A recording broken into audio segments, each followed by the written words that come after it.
Ayun na nga, at after nating mag-workout, syempre kailangan natin magpalit ng damit. So, i-remove natin kasi pawis na pawis po yan. So, medyo nahirapan tayo dyan kasi ang sikip ng damit na ginamit po natin, no? So, i-flex naman natin yung progress ng ating workout. Simula na nag-start tayo, 3rd week of June. Yan, yung chest natin medyo umaalsa na, tricep, good, kumakapal, bicep, then yung sa ating stomach part, sa ating oblique, yan sa core, medyo may taba pang nakukuha pero medyo lumiit na siya, no?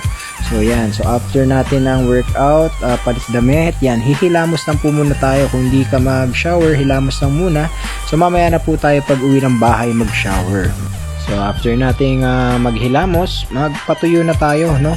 So, punas-punas tayo sa mukha, sa buhok na nabasa, and then syempre mga excess na pawis na talagang lumalabas pa rin kasi yan yung afterburn ng ating workout, no? So, tuloy-tuloy lang yung pawis yan. Ibig sabihin yan, dire-diretso pa rin tayong nakakapag-burn ng fat habang nasa rest mode tayo, no? So, yan. So, punas-punas lang tayo para matanggal yung mga pawis bago magpalit ng t-shirt, no? So, salamin. Gawin nating salamin yung ating cellphone kahit may salamin sa ating harapan.